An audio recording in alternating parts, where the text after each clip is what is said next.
ರಾಯಬಾಗ್ ಸುದ್ದಿ ಮಾನವೀಯತೆ ಮೆರೆಯಬೇಕು ಜಗದ್ಗುರು ರೇಣುಕಾಚಾರ್ಯರು. ಇಂದು ರಾಯಬಾಗ್ ತಾಲೂಕು ಆಡಳಿತದ ವತಿಯಿಂದ ದಂಡಾಧಿಕಾರಿಗಳ ಕಾರ್ಯಾಲಯದ ಸಭಾಭವನದಲ್ಲಿ ಜಗದ್ಗುರು ರೇಣುಕಾಚಾರ್ಯರ ಜಯಂತ್ಯೋತ್ಸವವನ್ನು ಆಚರಿಸಲಾಯಿತು. ಈ ಸಂದರ್ಭದಲ್ಲಿ ಜಯಾನಂದ್ ಹಿರೇಮಠರವರು ಮಾತನಾಡಿ, ಮನುಕುಲದ ಕಲ್ಯಾಣಕ್ಕಾಗಿ ಹಲವು ಆಚಾರ್ಯರು ಪ್ರವಾದಿಗಳು ಈ ಭೂಮಿಯ ಮೇಲೆ ಅವತರಿಸಿ ಬಂದಿದ್ದಾರೆ. ಅಂತಹ ಪರಂಪರೆಯಲ್ಲಿ ಅವತರಿಸಿ ಆದಿ ಜಗದ್ಗುರು ರೇಣುಕಾಚಾರ್ಯರು ನೆರೆಯ ತೆಲಂಗಾಣ ರಾಜ್ಯದ ಕೊಲ್ಲಿಪಾಕಿ ಸ್ವಯಂಭೂ ಸೋಮೇಶ್ವರ ಲಿಂಗದಿಂದ ಅವತರಿಸಿದರು. ಶ್ರೀ ಜಗದ್ಗುರು ರೇಣುಕಾಚಾರ್ಯರು ಮಾನವನ ದಾನವ ಗುಣಗಳನ್ನು ದಹಿಸಿ ಆತನನ್ನು ಮಹಾದೇವನನ್ನಾಗಿಸುವ ಅಪೂರ್ವ ಸಿದ್ಧಾಂತವನ್ನು ನೀಡಿದವರು ಶ್ರೀ ರೇಣುಕಾಚಾರ್ಯರು. ಜೀವಿ ಶಿವನಾಗೂ ಮಾನವ ಮಹಾದೇವನಾಗೂ ಅಂಗಲಿಂಗವಾಗೂ ಸಿದ್ಧಾಂತವನ್ನು ಜಗತ್ತಿಗೆ ಬೋಧಿಸಿದವರು ಜಗದ್ಗುರು ರೇಣುಕಾಚಾರ್ಯರು. ಶ್ರೀ ಜಗದ್ಗುರು ರೇಣುಕಾಚಾರ್ಯರು ಬೋಧಿಸಿರುವ ತತ್ವ ಸಿದ್ಧಾಂತಗಳು ಕೇವಲ ಬೋಧನೆಗೆ ಸೀಮಿತವಾಗದೆ ಸಮಾಜದ ಸುಧಾರಣೆಗೆ ಕೊಲ್ಲಿಪಾಕಿಯಲ್ಲಿ ಇಂದಿನ ತೆಲಂಗಾಣ ರಾಜ್ಯದ ನಿಜಾಮಾಬಾದ್ ಜಿಲ್ಲೆಯ ಒಂದು ಹಳ್ಳಿಯಾಗಿದೆ.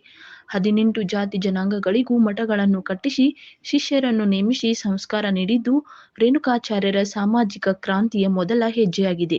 ಇಂದಿಗೂ ಕೊಲ್ಲಿಪಾಕಿ ಕ್ಷೇತ್ರದಲ್ಲಿವೆ ಎಂದರು. ಈ ಸಂದರ್ಭದಲ್ಲಿ ಪರಮಾನಂದ್ ಮಂಗ್ಸುಳೆ ಗ್ರೇಡ್ 2 ತಹಸೀಲ್ದಾರರು, ಐಕೆ ಹಿರೇಮಠ್ ರೆಕಾರ್ಡ್ ಶಿರಸ್ತೇದಾರರು, ಸೋಮಶೇಖರ್ ಜೋರೆ ಕಂದಾಯ ನಿರೀಕ್ಷಕರು, ಮಹಾದೇವ್ ಹಿರೇಮಠ್, ಮಲ್ಲಯ್ಯ ಹಿರೇಮಠ್, ಶಿವಾನಂದ್ ಹಿರೇಮಠ್, ಜಯಾನಂದ್ ಹಿರೇಮಠ್, ಮಹಂತೇಶ್ ಚರಂತಿಮಠ್, ಸೋಮು ಹಿರೇಮಠ್, ಶಿವು ಹಿರೇಮಠ್ ಮುಂತಾದ ಅನೇಕರು ಉಪಸ್ಥಿತರಿದ್ದರು. ವರದಿ ರಮೇಶ್ ಕಾಂಬ್ಳೆ, ರಾಯಬಾಗ್.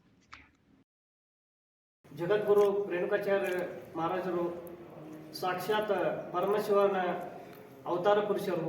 ಇವರು ಕ್ರಿಸ್ತ ಶಕ 1300 ನನ್ನ ತಿಳಿದ ಪ್ರಕಾರ 1382ರಲ್ಲಿ ಇವರು ಸಾಕ್ಷಾತ್ ಪರಮೇಶ್ವರನ ವಿಭೂತಿ ಮುಖಾಂತರ ಭೂಲೋಕಕ್ಕೆ ಬಂದವರು.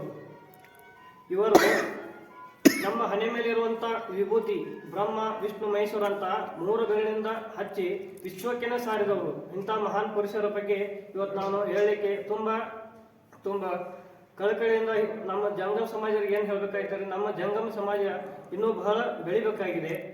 ಹಾಗಾಗಿ ಇಂಥ ಕಾರ್ಯಕ್ರಮವನ್ನು ನಾವು ಎಲ್ಲ ಕಡೆ ಮಾಡಬೇಕಂತ ವಿನಂತಿ. ಮತ್ತು ರೇಣುಕಾಚಾರ್ಯವರು ಕೇವಲ ಅಂಥ ಸಂಘಟನೆಗಳನ್ನ ಮಾಡಲಿಲ್ಲ. ಅವರು ಆಗಿನ ಕಾಲದಲ್ಲಿ 119 ಜಗದ್ಗುರುಗಳ ಮಠಗಳನ್ನು ಕೂಡ ನಿರ್ಮಾಣ ಮಾಡಿ ಅಲ್ಲಿ ಎಲ್ಲ ಲಿಂಗವಂತ ಸಮಾಜವನ್ನು ಒಗ್ಗೂಡಿಸಿ ಅವರು ಎಲ್ಲರಿಗೆ ದೀಕ್ಷೆಯನ್ನು ಕೊಟ್ಟರು.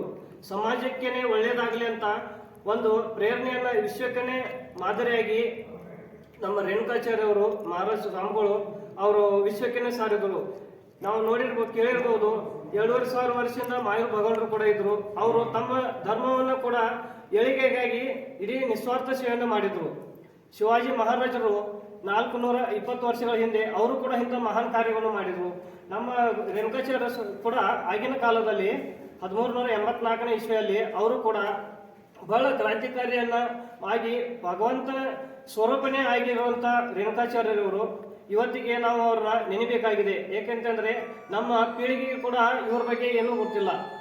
ಯಾಕೆಂದ್ರೆ ನಾವು ಇನ್ನೂ ಇವ್ರ ಬಗ್ಗೆ ಬಹಳ ಕಲಿಬೇಕಾಗಿದೆ. ಯಾಕೆಂದ್ರೆ ನಾವು ಇವ್ರ ಬಗ್ಗೆ ಹೇಳ್ಬೇಕಂದ್ರೆ ನಮಗೆ ಏನೂ ಆ ಥರ ಸ್ಟಡಿನೇ ಇಲ್ಲ. ಹೀಗಾಗಿ ನಮ್ಮ ಮಕ್ಕಳಿಗೆ ಕೂಡ ಪ್ರೇರಣೆ ಆಗಬೇಕಾಗಿದೆ. ನನ್ನ ಅನಿಸಿಕೆ ಪ್ರಕಾರ ನಾವು ನಮ್ಮ ಮುಂದಿನ ಭವಿಷ್ಯಕ್ಕಾಗಿ ಕೂಡ ನಾವು ನಮ್ಮ ರೇಣುಕಾಚಾರ್ಯವರ ಸ್ವಾಮಿಗಳವರ ಬಗ್ಗೆ ನಾವು ಇನ್ನೂ ಬಹಳ ಕಲಿಬೇಕಾಗಿದೆ. ಹಾಗಾಗಿ ನಾವು ನಮ್ಮ ಮಕ್ಕಳಿಗೆ ಕೂಡ ಒಂದು ಒಳ್ಳೆಯ ಭವಿಷ್ಯನ ನಿರ್ಮಾಣ ಮಾಡೋಣ, ಅವ್ರು ಕೊಡೋಣ ಅಂತ ಹೇಳಿ ಅವರು ಮಾಡಿದಂಥ ಮನುಕುಲದ ಕಲ್ಯಾಣಕ್ಕಾಗಿ ಹಲವು ಆಚಾರ್ಯರನ್ನು ಪ್ರಾದೇಶಿಕಗಳನ್ನು ಭೂಮಿಯ ಮೇಲೆ ಅವತರಿಸದ ಬಂದಿದ್ದಾರೆ. ಅಂಥ ಪರಂಪರೆಯ ಅವತರಿಸಿದ ಆದಿ ಜಗದ್ಗುರು ರೇಣುಕಾಚಾರ್ಯರು ಮಹಾದೇವನ ಆದೇಶದಂತೆ ಈ ಭೂತಕಾಲದಲ್ಲಿ ಶ್ರಮಿಸಿದವರು.